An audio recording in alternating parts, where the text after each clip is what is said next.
Hey, welcome back everybody. Going to be doing another live dev session this evening. I'm going to start off actually showing off all the stuff we've been working on throughout the week. Let me go into it and I'll show you. A bunch of updates and built in an audio system into the game to allow for playing sound effects and adding all those sound effects to all the weapons and building an effects system that lets me spawn audio objects.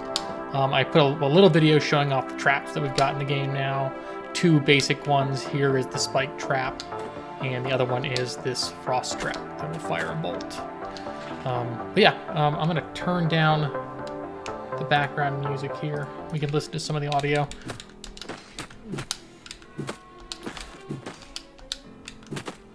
Went ahead and did a pass on all the weapons as well for hit effects and camera shake, and did some updates and added new abilities to various weapons that were kind of lackluster based on some feedback.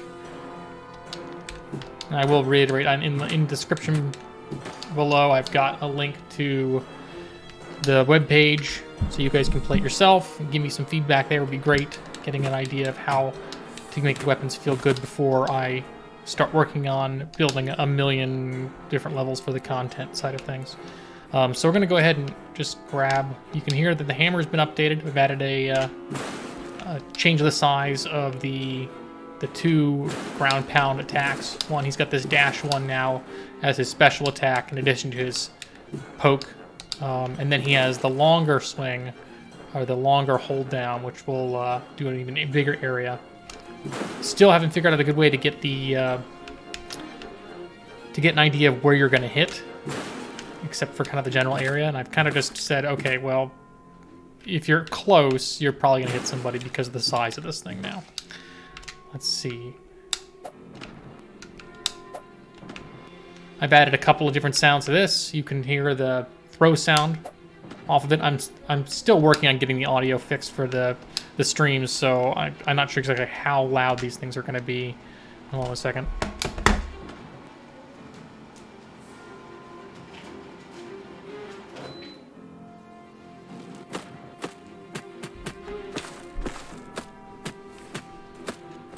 So I've added a couple of basic sounds to taking hits, doing damage, and a lot of the swings. Pretty subtle on the hammer. I should probably turn it up. But the ground pounds are pretty obvious. And of course the fireballs all have sounds now as well added to them. I don't know if I showed off last time that I added a new weapon, the throwing axes, which is just double axes. And they've got standard cycle attacks. Of course, in the 3-hit cycle, they've got two attacks per swing, so it's got double the chance to attack. It's a little slower than the other weapons to compensate for that, and the dash attack for this thing is very similar to the daggers one that I added a couple weeks ago. And then his special attack is actually throwing the axes, and the throwing axes are actually linking a little bit of the tech that I had for the projectiles that move along a sine wave that's been used by the Necromancer. So these ones are kind of interesting in that they pass through all the targets, so they can have the potential to do a lot of damage to a large area, but they're also pretty inaccurate at the medium range. You actually can miss people if they're right in that mid range. But if you can get them at the right distance, you can actually hit them with both axes at once and do double damage, which I think is kind of neat.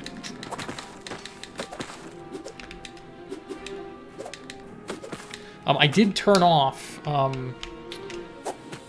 the aim assist or targeting assist that I put on a lot of these melee attacks for now. I will be adding it back in. The problem with the targeting assist that I built is it has some issues with targeting creatures you don't really want to target. See right there, you can actually hit you can hit the same object twice if you manage to get it at the right area when the two sine waves cross. And just being able to pass through everybody is pretty good. I also added a bigger shake to whenever these guys do their jump and ground pound. So if you get close to them, the ground pound effect you'll feel it in the camera.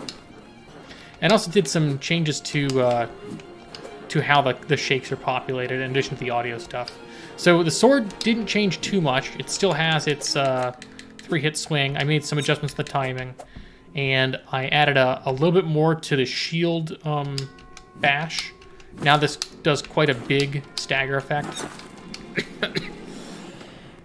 It pushes them pretty far away, and it will even stun the larger enemies now. The biggest thing is I changed how the shield works. Now you have the shield effect that will... get out of here. Now, in addition to reflecting the fireballs from the shield, when you hold it down, you get this charge up, and then releasing it will do a large damaging swipe. So there were some complaints that using the shield is more about running away, and I wanted to encourage people to face their enemies with it. So now you're rewarded if you manage getting close and timing it correctly. Not only will you be able to absorb the damage coming in and not get staggered by most of it, but when you finish, you can actually swing out the damage you can swing. It doesn't block all damage, but eventually I think we're going to try tests of that. Okay, so I think everybody's seen the Ray of Frost one that I built. I just extended the range of this thing. I added some sounds to it. Added some sounds to the holy symbol. And they may not be coming through very loud, but I encourage everybody just to jump in and take a look at the game. It's only, I think it's still under 50 megs, even with all these sounds. And I did make an adjustment to the grappling hook as well. Not only does it move you, but also staggers the enemy you hit with it, so you have a little more chance to hit him once you get the pull.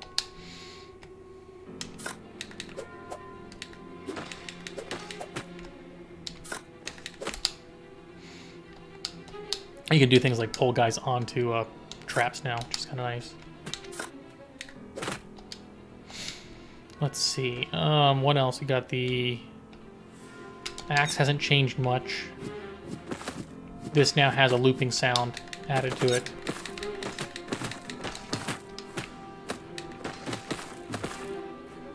Let's see. We've got double daggers. They've been added to the game fairly recently.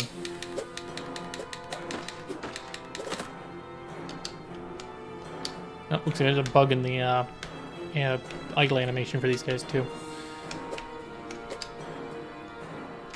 Went ahead and did some updates on the bow. The bow's dash attack now goes out significantly farther, so you can actually have a decent chance of hitting people with it.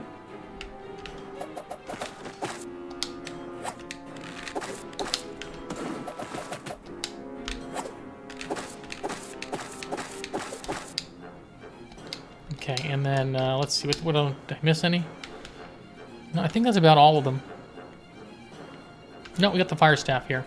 I added this, now the fire staff has its basic attack, has a looping fire effect.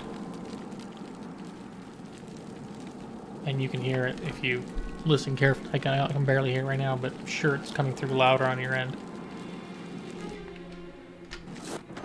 And then all my fireballs have an explosion attached to them.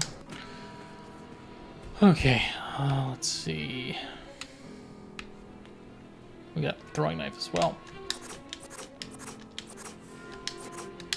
Made some updates on the delay time for that as well. And I think that's pretty much it. That's all the newer stuff. And I'd like to get any kind of feedback from people who check out the game. Post in the comments there on itch, and we can get some updates in before I add basically double the number of weapons. Okay. So what am I working on tonight? Since I've got the audio system basically where I want it, I've got a bunch of little things to work on and clean up, but the biggest thing I want to do is get back to building the vertical slice maps. And that requires me to finish up the mechanics on those maps that I have been pushing off for a little while now, because there's just so much art to be done for building these maps out. And one of the mechanics I've got is is a method in which players can backtrack easily through the level. And if people have played a board game like Zombicide, there's a mechanic in there called cellars, or vaults, I believe is what they call them. And you basically can, they're basically a trapdoor you can enter and then go through a small environment and then come out the other side at a different location where another trapdoor is located. So that's essentially what we're going to be doing. I'm building in the levels these sewers, which are going to be gated by these trapdoors. I see I've got right here. I'm going to color code the trapdoors the same way that I've color coded like the keys and the regular vault doors that I've got. And so if you see one that's closed, you will have to get the key color if you see one that's closed, you'll have to go through it, because on the other side, there's going to be two ladders in here. There can be one on one side that's the open side, and then one that's the closed side. And you can travel through either one, but once you travel through the closed side, you'll open the trapdoor on the other side, which allows everybody to get through and go back and forth. So that's essentially what I'm trying to do. And that requires a couple of new mechanics and a couple of new prop types and a new type of chunk and a way to place this chunk in the level that's not going to have to connect to every other chunk with the system I use, or the partially built level generator system right now. It's the level generator isn't built entirely; it's just partially built. And I don't want to necessarily go through and build the whole thing out before I get this mechanic in and tested. Looks like I've got some issues with these bits here. I'm going to take a look at this. I wonder if it's the same bug I had last time. We go into here. Walls, this guy. What is its name? Wall Atlas 1.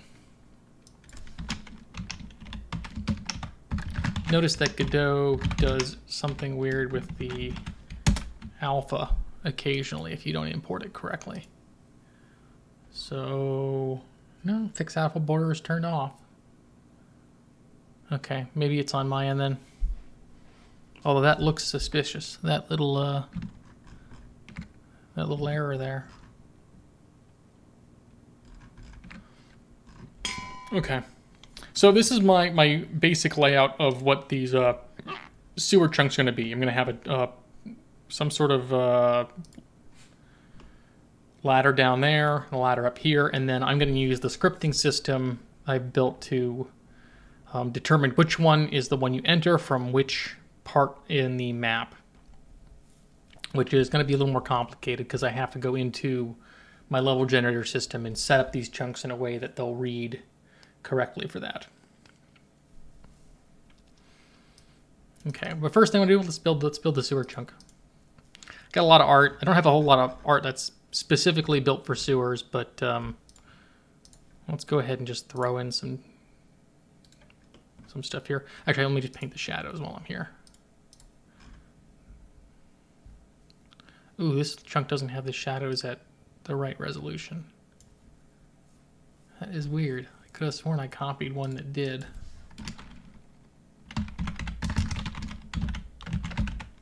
Maybe I didn't set it up for all of them. A little while back I changed the shadows to be half the resolution as everything else. Or twice as much resolution, actually. Okay. Okay, got this guy. Let me turn the music back on. Not dead silent.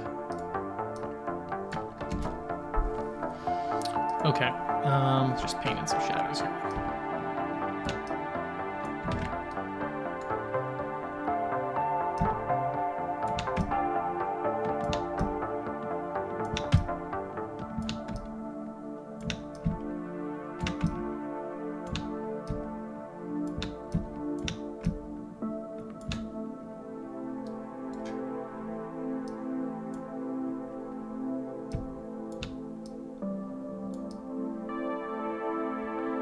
I think eventually we'll need to add more tiles to the tile set to accommodate sewers. I've seen some decent tiles with sewer pipes and things like that, which would be nice to add to these to make it look a little nicer. And probably going to have... this is a great area to put in bridges and things over impassable terrain like water, where I can really exploit the flying monsters versus the non-flying character stuff. So I don't really have a whole lot that does that right now, except for obstructions, which can just be crates and barrels that can be destroyed by players anyway. But making something a little more permanent. Alright, looks good enough. Except for this part.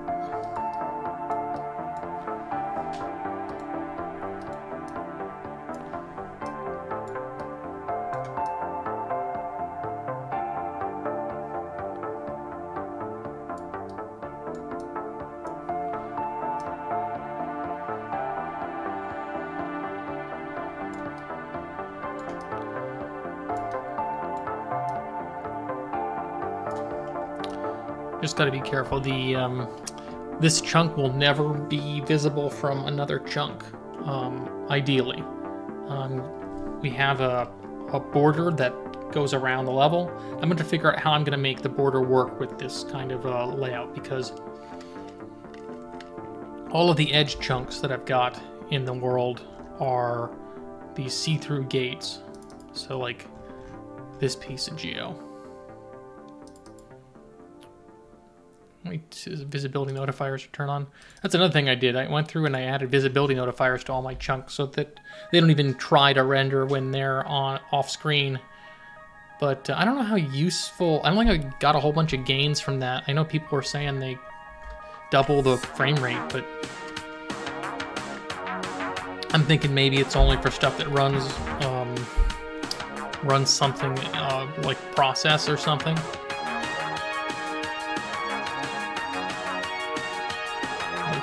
Okay, so that's fine. You want to add any floor stuff? Sure, we'll add some of these stone tiles. Although those look very similar to what you see on the upper levels. Let me just build a little path. And ideally, they come down here. They have to fight something before they can unlock the exit.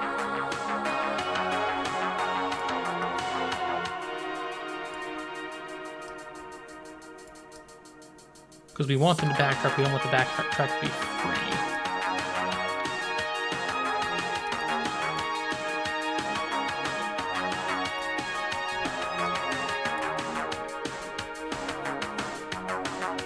And let me see, I can do anything good in static geodetic. These are kind of neat. I got pillars. Mostly tables and junk which don't really fit the sewer. I'm gonna add more stuff to the deco.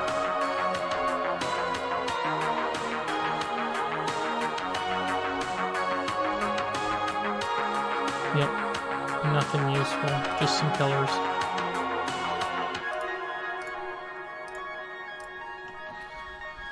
Okay, and then let's see. I want to go in. I did an update in the market map, and I added these two guys. I added a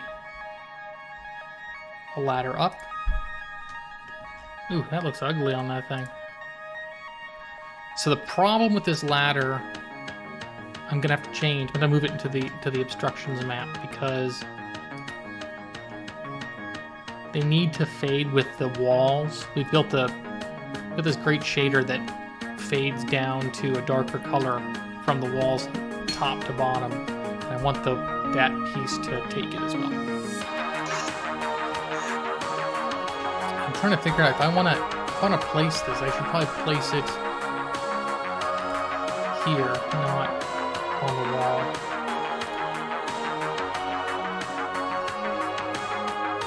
Okay, and then we're here. So I've got the entrance and exit. And now on the scripting map,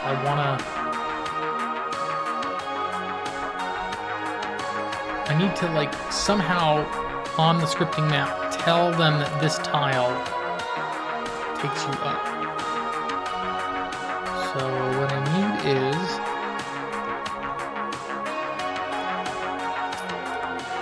let's see, because the world's gonna need to read that piece. So I've got up here. I just added 2 locked cellar door, open cellar door. What I really want is just a ladder.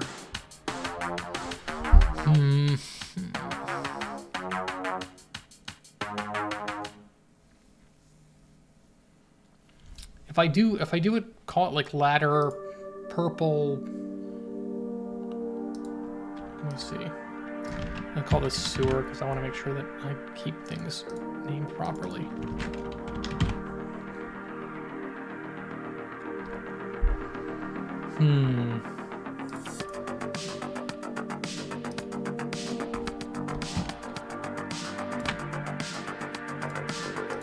So we'll call it ladder sewer entrance, because even though this thing will have an entrance and exits to both ends, one is definitively the entrance that you start with, and the other one is the exit one, because we want to use these to backtrack. I can't think of a reason why we'd ever want to make a sewer something you could enter one side and then, or enter both sides and exit both sides immediately.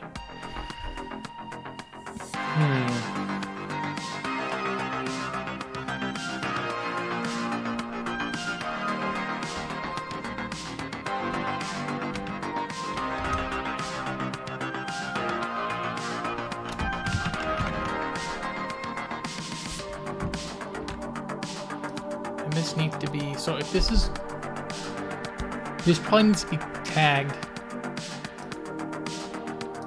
with the color. So we've got 2 kinds of, we're gonna have 2 kinds of sewers. We're gonna have purple and we're gonna have orange. Or maybe yellow, I think. I think it's yellow. We need a trapdoor.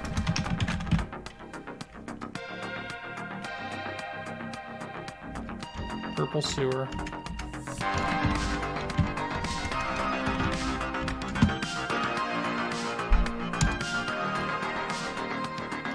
And enter will go with enter, and exit will go with exit.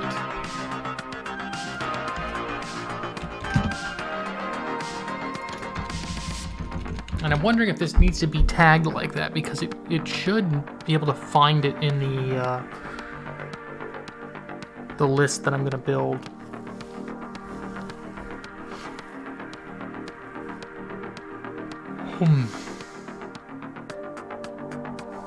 I'll add it just in case, and then if we can change it later, we'll change it later.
And then I've got these in the markup map, so they do exist here. But I don't know if I built the I built the prop for that one, but I haven't built the prop for the ladder. Or I haven't built, at least gotten the texture built, right? It's going to take me a while to build the prop for it. Okay, that's... Should I color code the ladder? No, I can just modulate them.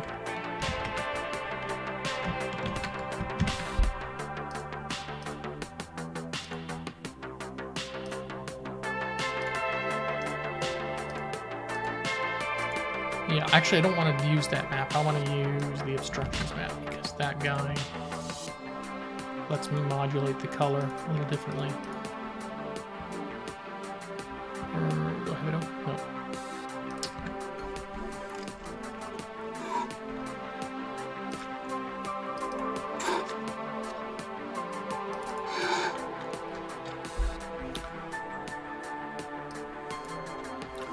Yeah, this guy's got an alpha channel on it, which lets me add a little bit of atmospheric color. I think this is far enough away. Actually, let me just be safe. Move it up here. Okay, now I've got this guy here. I'm gonna go ahead and. Oh, this is the targa. I don't need to adjust the targa. I want to open up the PSD.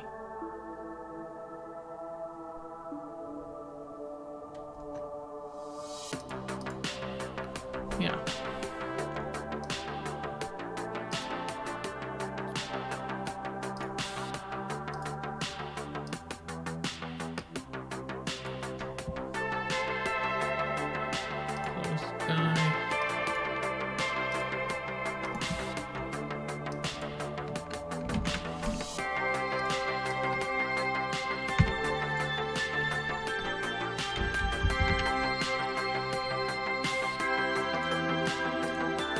Here's my alpha channel.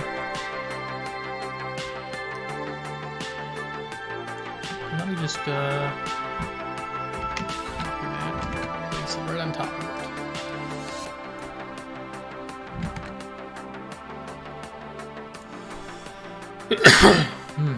Allergies are kicking in.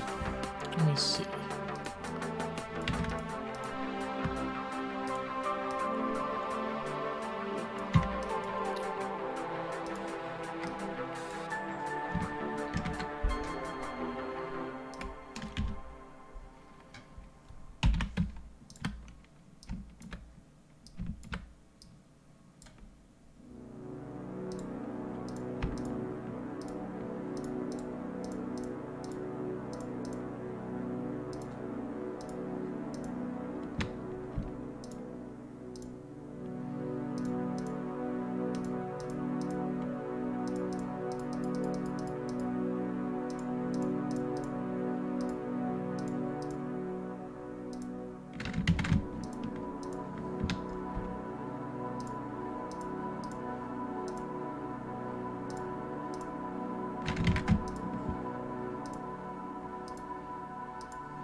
Okay.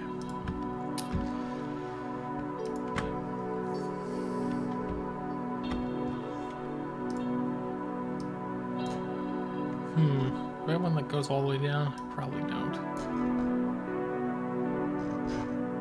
That's pretty good.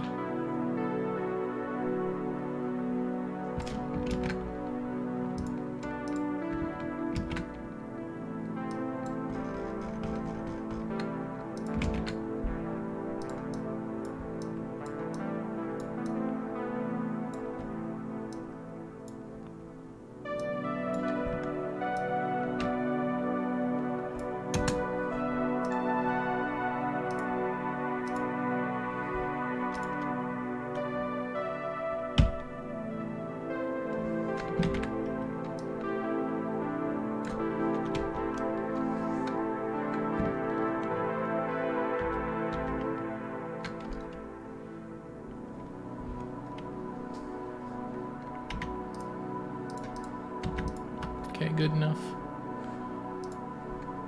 Let me say, copy this guy over.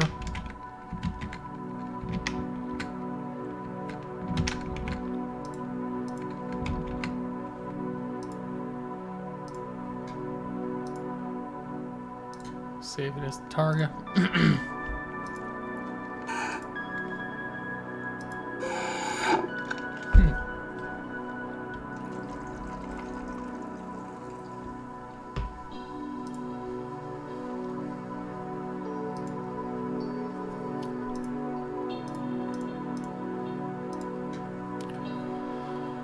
Okay, now I have that. Let me go ahead and make the actor.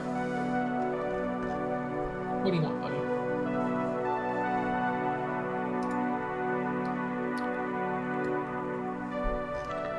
I need to make a new prop.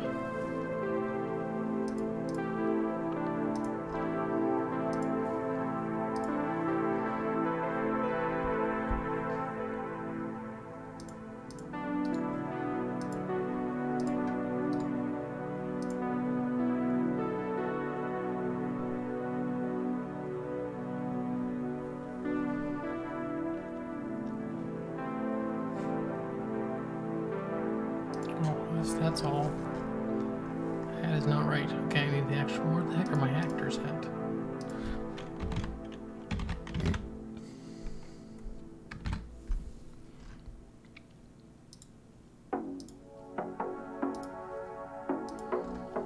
Okay. It's not going to be a pickup, but it is going to be an interactable, so it's very close to a pickup. Because I'm going to require people to use it to climb.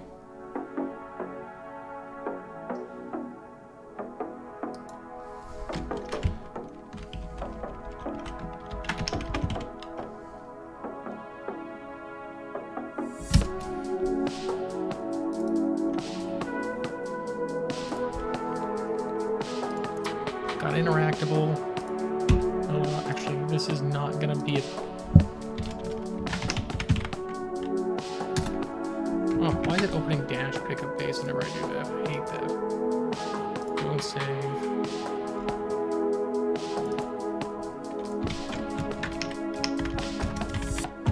Okay, so I want the interactable component. I need to create a new class, though. What is the base class of this guy? Item pickup. So I need to not... It can't be an item pickup. It needs to be a variation of item pickup. And it does have... So item pickup has what I need for it, which is interactions. The interactable component, which is handy. I need a... Should I just call it ladder? I just call it ladder, I guess.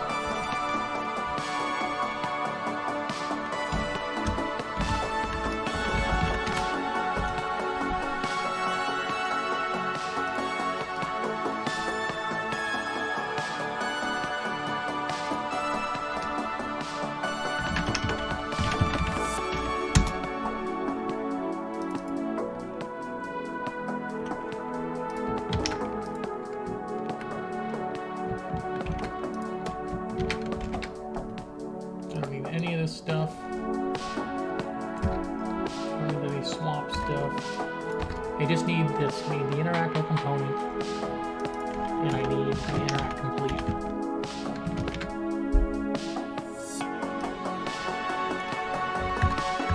But what I want is I want to be able to set the interactable components information, because right now the interactive component has an activate, but I think it doesn't know to grab what to say about it. Actually, it might. Let me take a look at. Let's let me change the class. File here.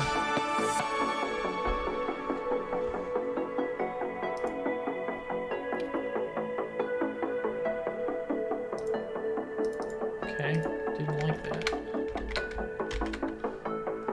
There we go.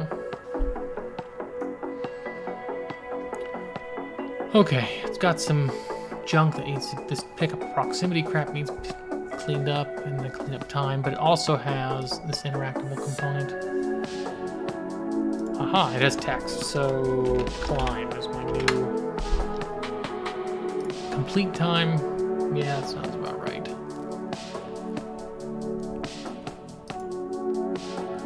An animation player, I don't want that. What I do want is the sprite. Let me go to what's like 500 instruction and operate. Crate obstruction. Just so I can grab the atlas.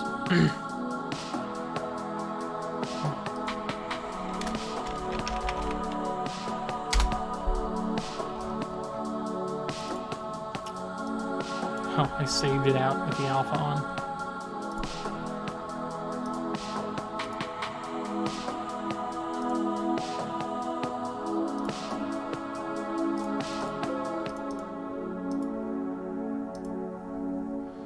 Okay.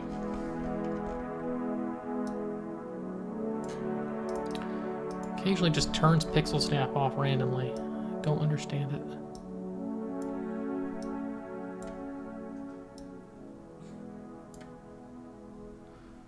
Great, okay. That's what we want. We want this ladder. Like texture. Now it looks like it's fading here until I add the correct shader. Let me go ahead and add that shader to it.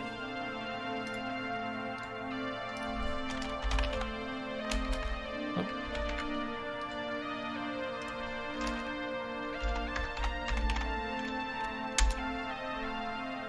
Okay, see, there's that subtle fade between the purple and the yellow.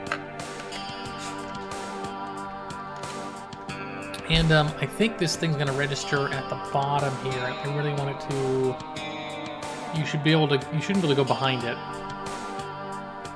So I need to actually push it up quite a bit.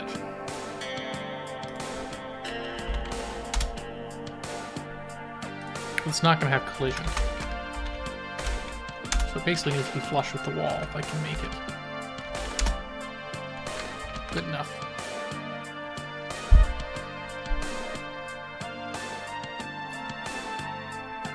Because it's a wall size prop or wall layer prop, it's gonna be at 0 because 0 is the wall layer.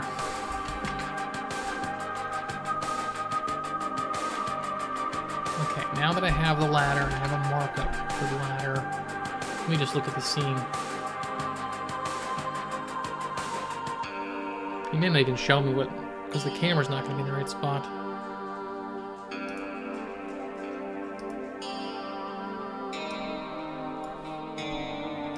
Okay. Well, we'll deal with that part later. What I want to do is I want to be able to add it to this level so we can run around in it.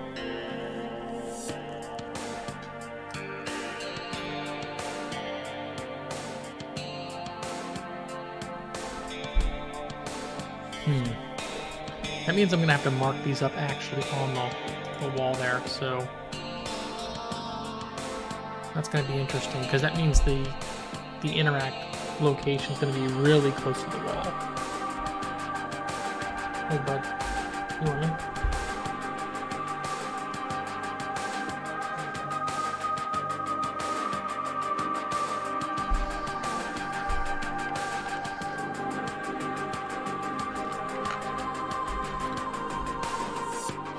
Okay, got interact. Now what we want to do is get the cellar doors, which is the same process. Actually, I've got them on the prop layer, so I don't really need to deal with that. So we've got cellar door. Let me go ahead and make a prop for that.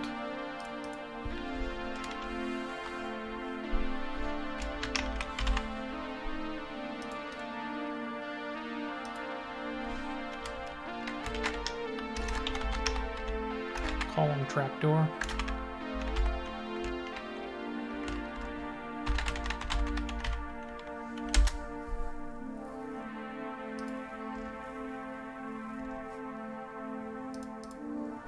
Now what I want to do is the trapdoors, I'm going to not flag them as open or closed on the actor itself, but flag them in the scripting map, I think. That way I can... If I really want to, I could probably make them open and close later on at load time.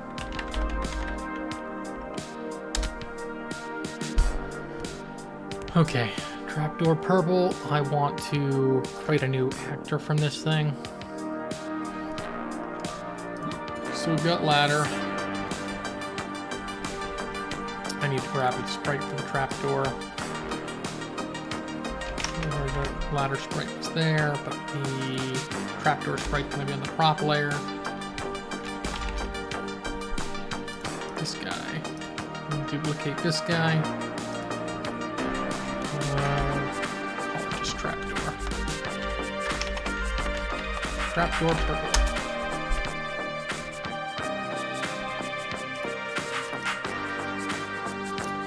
And the reason that these are not going to be obstructions is because they do not have collision. They're just going to do overlap events.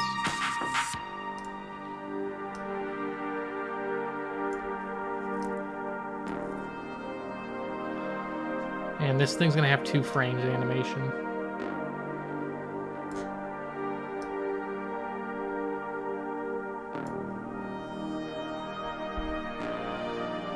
Okay.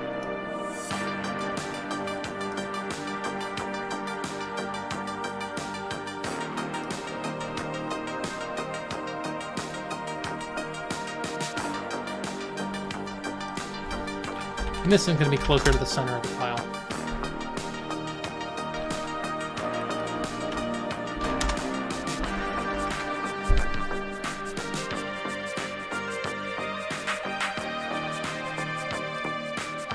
So they're going to also have an interactable component on it, and it's going to do something like open.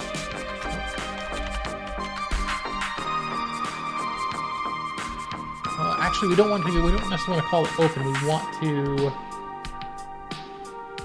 The door itself is going to need to have a couple of states. It's going to need to have its own class. Actually, let me start with the class part. It could be something like the regular doors. Let's see where So ladder just has interactable and a completion. But we need something like a door state in the same way that the lock doors have one.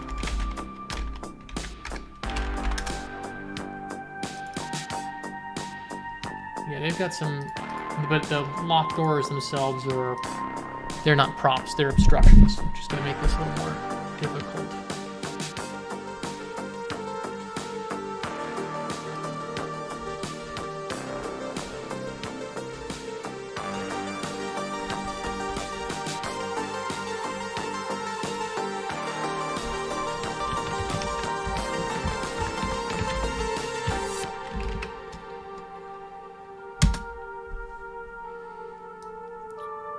Okay.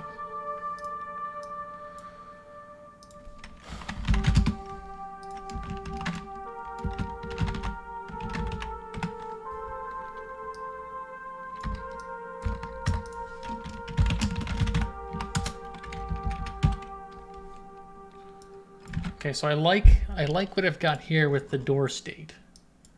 I definitely need to replicate the door state across.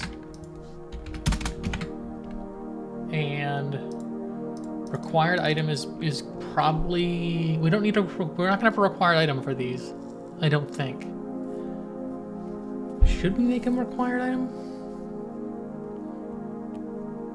I think the act of getting there is going to be all it's required to backtrack.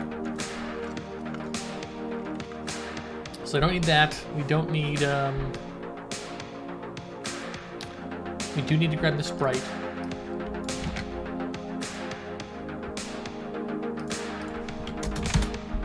We do need to ready it up.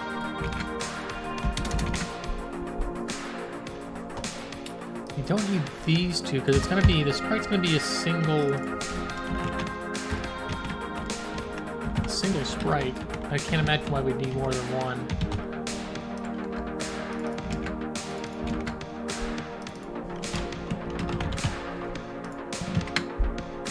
I think the okay, so we got the interactable is the same thing we need from the ladder, interactable component.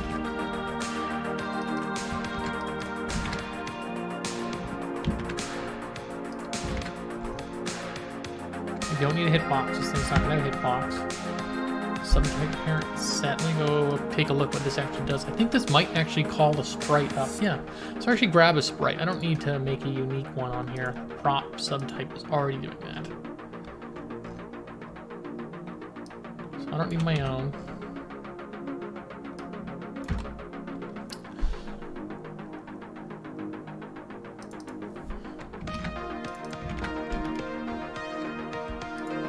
The update all states is really important for when you receive a message from the server. It'll update the way the thing looks.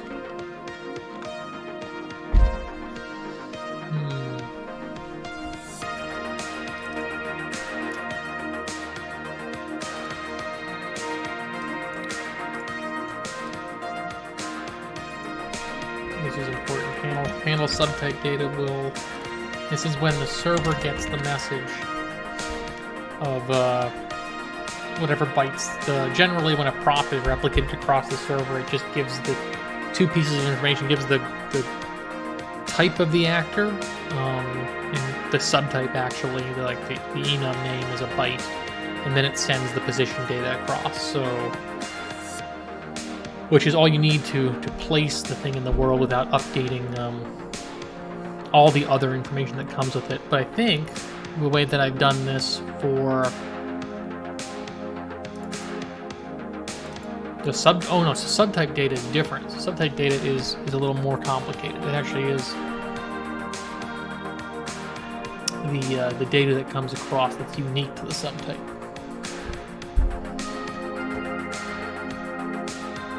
Here's a great function here, is interactor valid? Because the interactor is not going to be valid when the door is closed. So this is going to be fairly useful.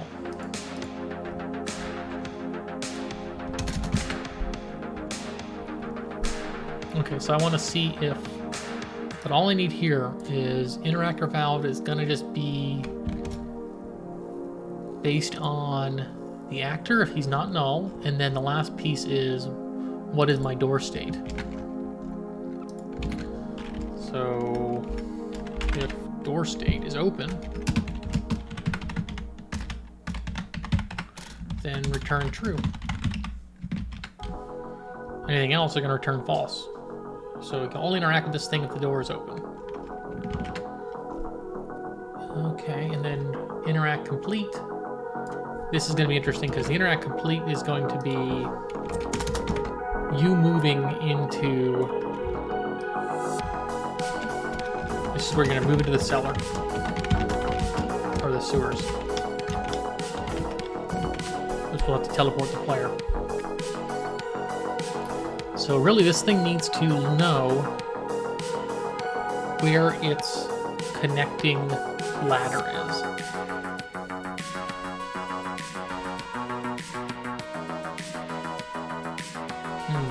How's the best way to handle that? It's because I need to wait until the scripting map is read, and then it needs to set the ladder position. Yeah, so it's gonna have to have a. It's gonna probably do something like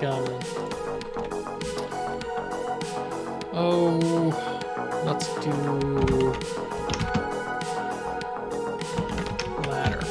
Grab the whole thing.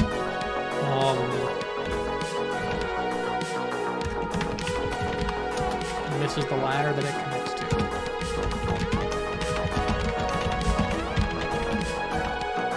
And what I want to grab is I want to say, okay, the interactor is going to be a player.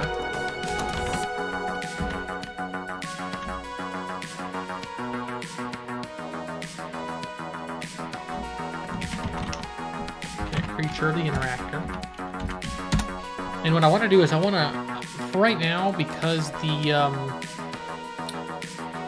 we don't have a good way to, we're not going to replicate the position data across at the moment. We're just going to move the character. I don't actually have to worry about the replication part of this. So I'm just going to set his position to the sewer's position. So if and ladder, if the instance is valid, ladder, go, okay. Move the actor to the sewer ladder that connect to this thing.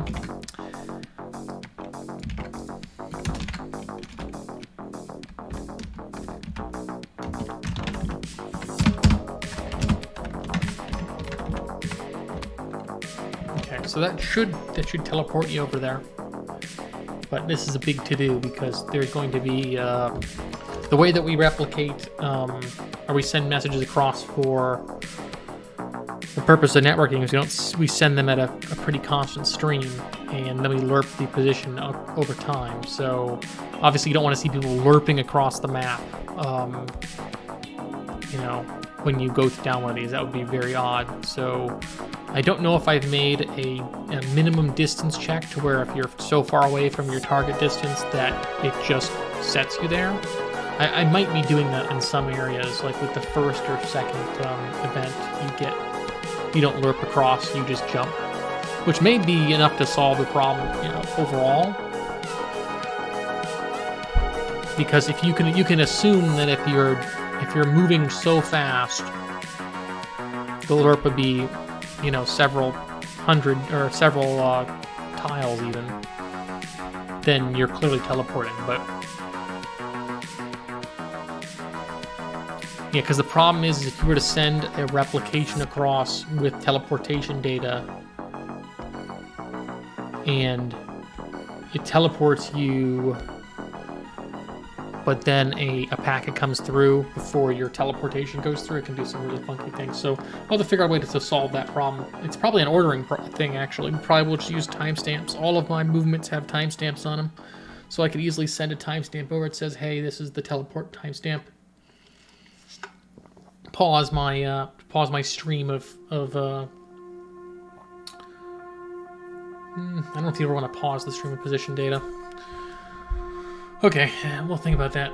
So we've got update all states, update door state. This is where, I don't really need all this information. I really just need to update the sprite on this thing. So my update all states is going to be just pretty simple. So the visuals are going to be pretty easy. If the door state's open, we're going to be showing one frame, which is frame 2 or frame 1.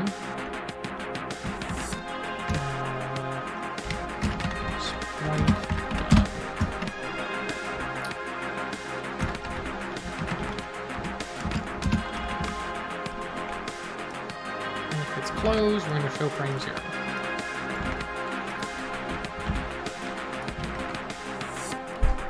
And then we've got a great, we can just steal these because these are perfect what we need. We've got activating replicated variables list. Why is this not like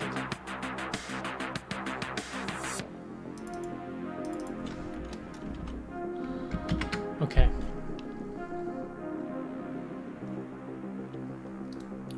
I do want to know, I kind of want to know if that subtype data thing is something that...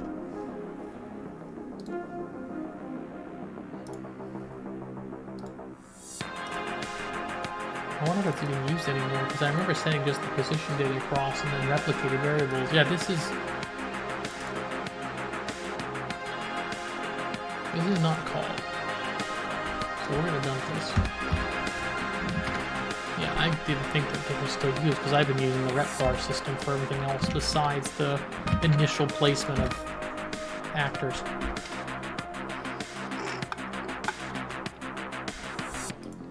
Yeah, the only thing the rep-bar system that we don't really use for is position data for creatures, because when I send a position information across, I don't just send just the position and then I send just the rotation and just the velocity, because if I do that, then I'm having to look up the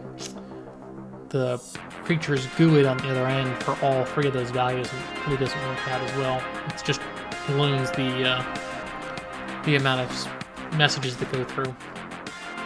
So I send it all in one packet. Let me see. Let's see. So I got the trapdoor. Got the ladder. I want to do a thing where I can set the ladder. Public void. Assign the ladder. Set data. Ladder. Okay.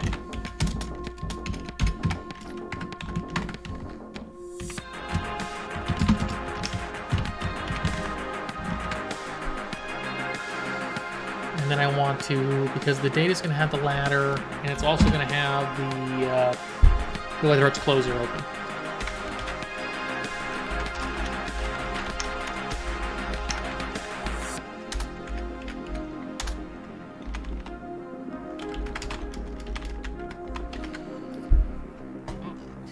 Okay, so now I've got the ladder, I've got the door state. It's replicated.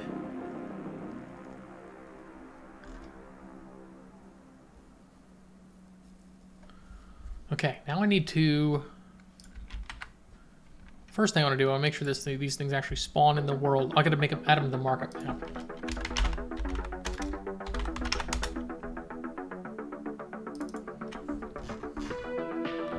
And where are they on the markup?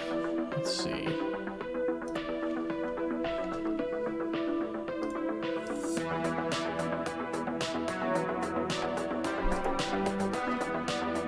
Okay, so this guy is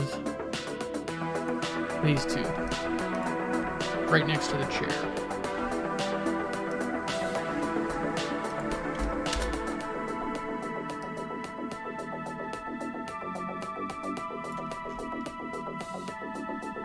Chair down, we've got ladder.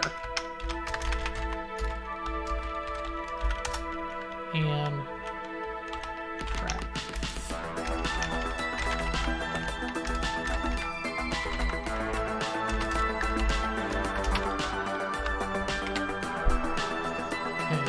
Two trapdoors.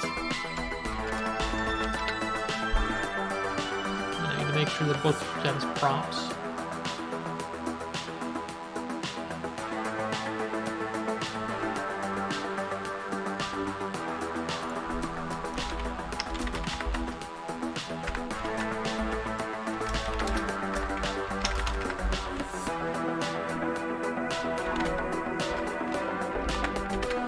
I need to be able to grab the actual name of them.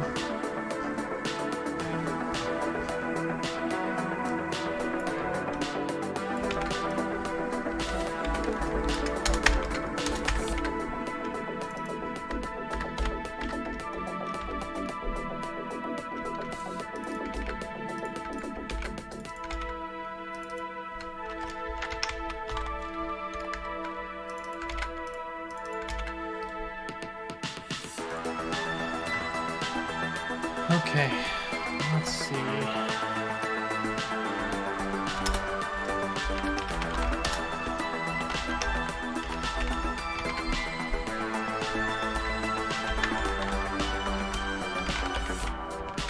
And now I need to make sure this thing will spawn.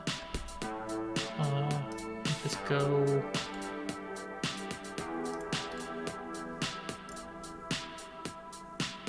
The game data loader has what spawns with each one of these things, and a lot of them are clearly weapon pickups, but these are fairly unique items.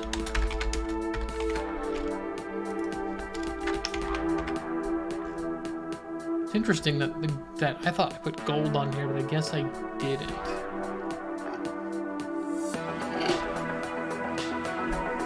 Interesting. I don't know what spawns where the gold is located now.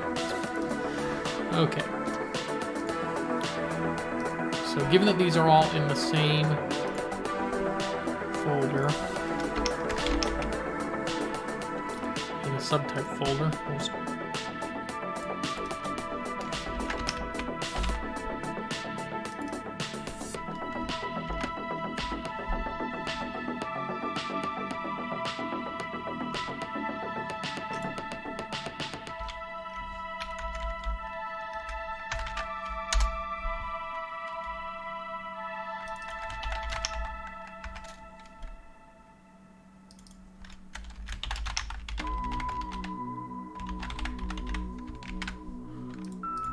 okay, now those should both spawn in when I add them to this level.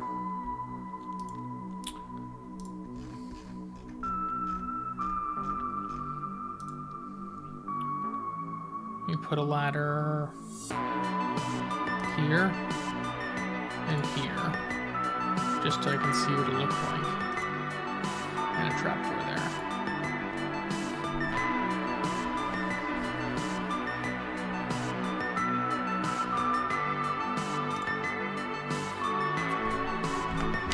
Okay, let's take a look. Hey look, they both have the correct text. This doesn't because it's not hooked up properly yet. So this is why I'm saying the ladder needs to be hooked up to the wall because I don't want to be able to go behind it like that. It doesn't need to be exactly like wedged into the wall, but I think that's probably the better of the two. I don't want to necessarily fix this thing or add collision to it on this side. And the trapdoor needs to move to the bottom layer because I need to be standing on it the whole time.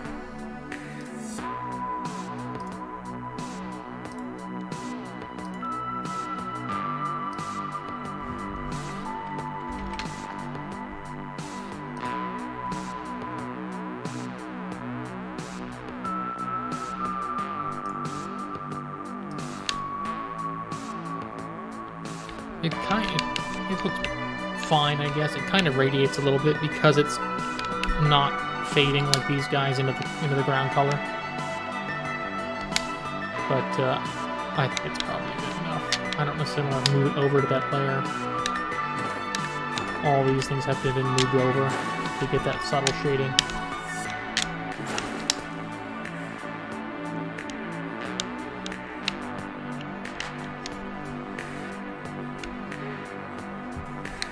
That like things will radiate a little bit off of the. I mean, this thing has the shading, but it still doesn't have a shadow underneath it, which makes it look a little funky.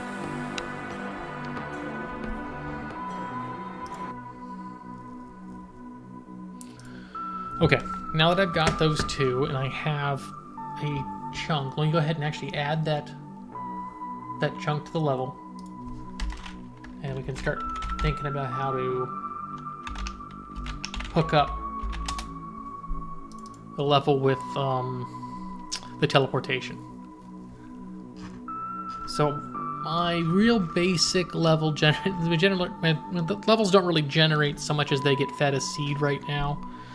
Eventually this level ID is going to give you a bigger level layout, and then the seed will randomly populate all the things inside the level. So this is my case 0 here is just the test level, and it's just a single chunk and the chunks around the edge of the level.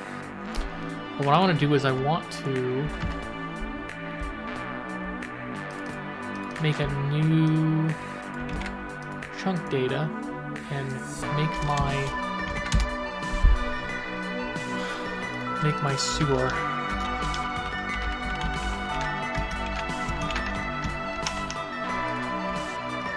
I don't think I've got the name associated with this yet. Let me find, let me add that to the list. I've got all these chunk types. I don't think I even use half of this stuff anymore. But, yeah, let's go ahead and call it, I think it's called just sewer.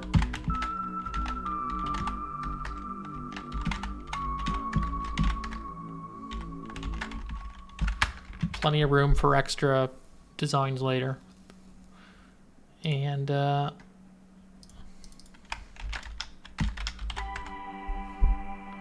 don't want a mission flag on there. If I do, if I probably want to use the mission flag to identify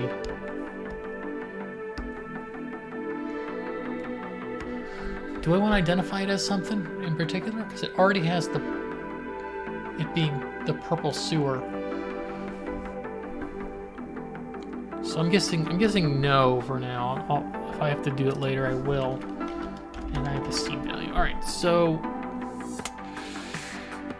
let's see where it loads these things. It goes into the level loader. Oh yeah, it grabs the folder for it.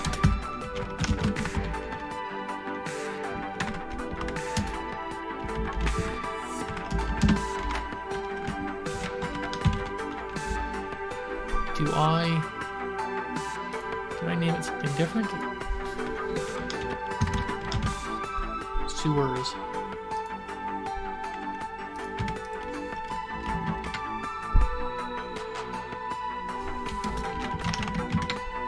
then I built...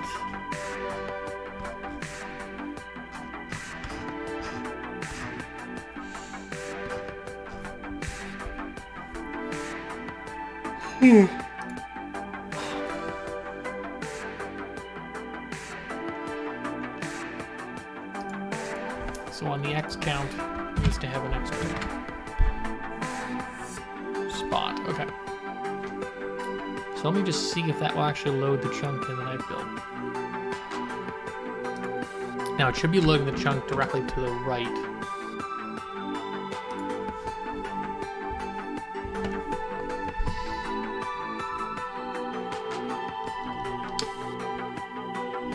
Okay, so if I walk to the right, I should hit my sewers. No, it's copying the chunk. Let me see what I did here. Oh, it's because I know what I did. It's just copying the other data. So that should be sewer data. If anybody has any ideas on how to improve my microphone quality or the audio quality of this thing, that'd be great. I might just get a headset or something, because every time I listen back to this mic, it always sounds like I'm either speaking too loud or too soft. Can't seem to get it right. It's not great that my room isn't set up for it at all. Okay.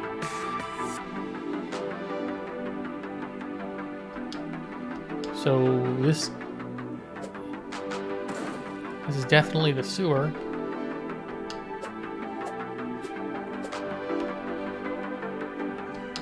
It's just all the sewers has a bunch of extra junk in it. Haven't been cleared out yet. So if you can see all these, I turned off all these when I'm working, but clearly there's a bunch of shit in here that shouldn't be in here. So I'm gonna kill all the variants for now.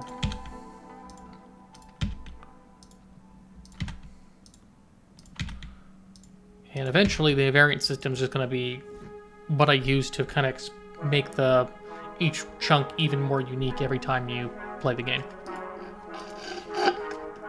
But for now, no variants. It'll just load this all the time.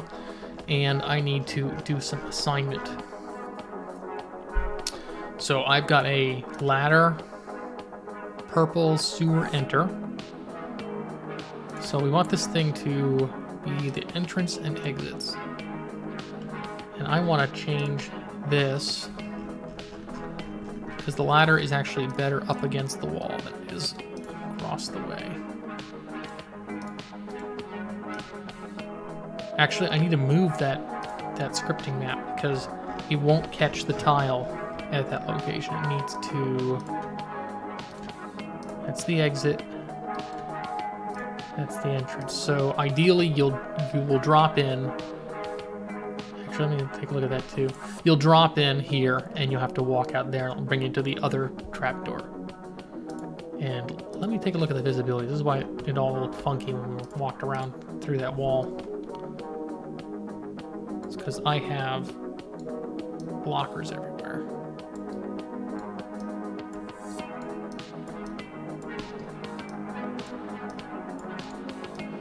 Now these are going to be super useful when, you know, I put them everywhere for my typical levels, but this one's going to be extra useful because I can hide this a little better in the world if I fill everything else with visibility blockers all around it, so you can never see into it.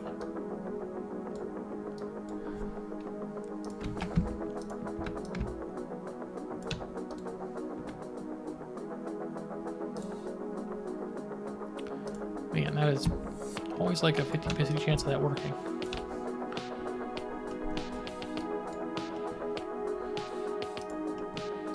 Got like a shadow or something out there. There we go.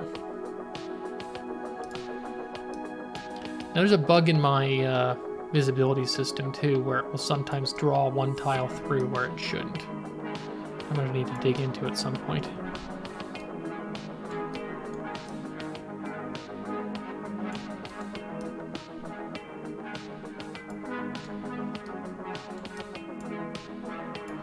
It really is just an algorithm I grabbed from a thing I saw online. using the shadow casting, diamond wall shadow casting.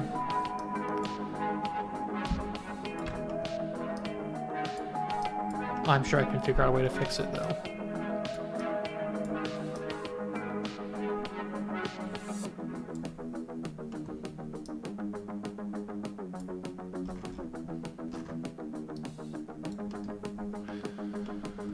Okay, turn that off, and then we also need to get the collision in, because we do not have collision in this thing right now. We've got ground collision, but we don't have projectile collision, which are two separate things in my game, which makes things much more complicated to paint.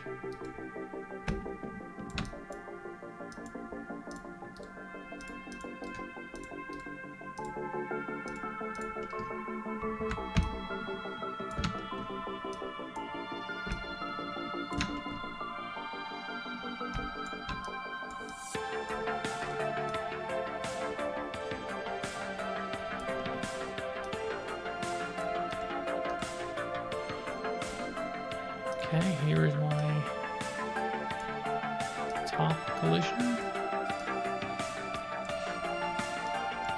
And the reason these are set up this way is because when you're standing next to a wall and you're using an ability, I found that you could destroy your projectile as you're standing right next to it, which is causing another problem actually. There's a bug where if you're standing at the lower section of a wall, it will actually prevent you from taking any damage from certain kind of attacks that require line of sight, which is really annoying. I don't know how I'm going to fix that. I'll figure out a way to do it, but it's just because this little bit of the wall sticks out over your character's center mass that you'll just ignore it for the purposes of taking hits, because it will think that you're trying to draw through a wall.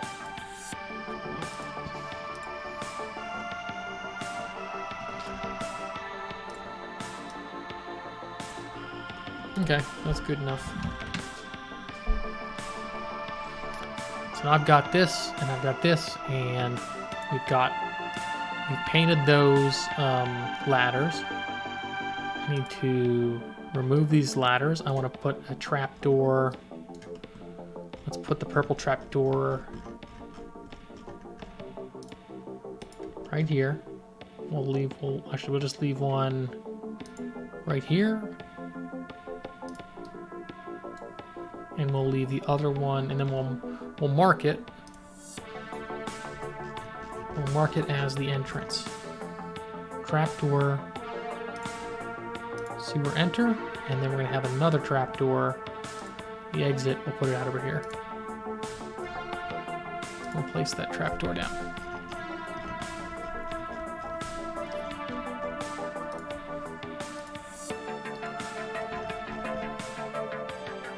Okay, so you'll hop in this one, and you'll hop on that one. Now I've got to make sure that this actually writes to the trapdoors on the server when the level loads up.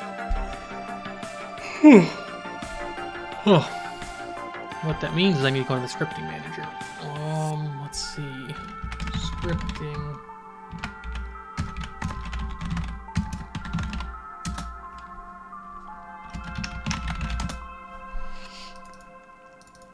And what this does is it reads the tile maps for the scripting piece, and it will try to, I'm going to have to get it so it'll marry the two up. So this one gets the monster room events, which are created in the scripting map.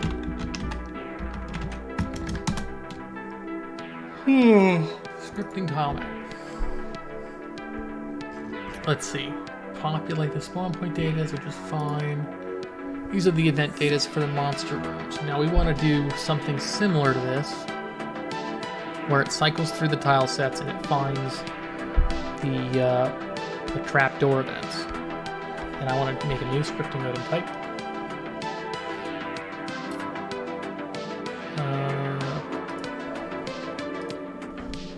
We'll call it trap. Actually, we could probably call it. We'll just call it sewers. This is going to encompass all those types of events. And then we're going to create an event based on them. Just like how we do with the monster rooms.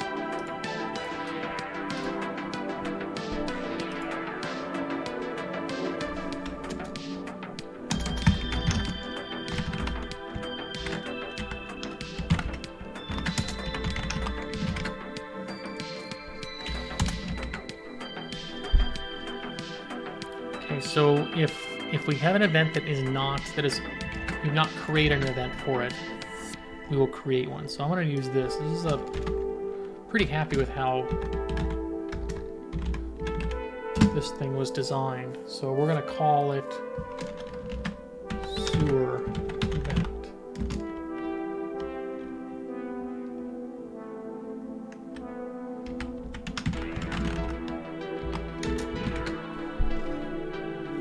And I really like the monster room event format.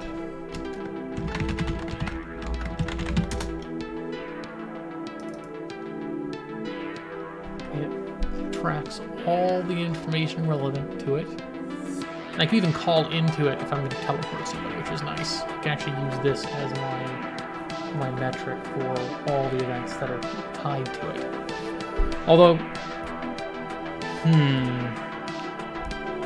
sewer room events need to be global. They don't. The cool thing about the monster room is all was related to one tile or one chunk. And you could have 4 monster rooms on a single chunk if you wanted to. And then it loaded it into the scripting manager.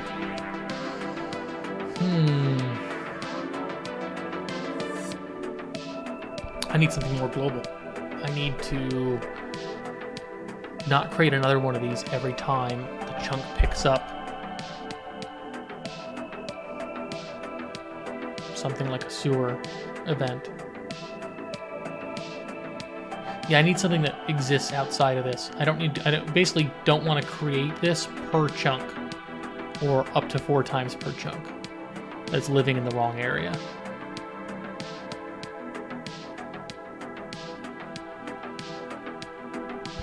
What I need to do is I need to make a global strips or world strips.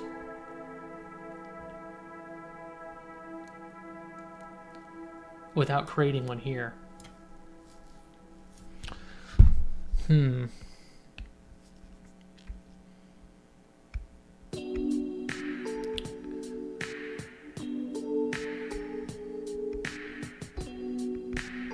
Yeah, maybe I rethink that. I don't really want to do it like that. I want to just pair the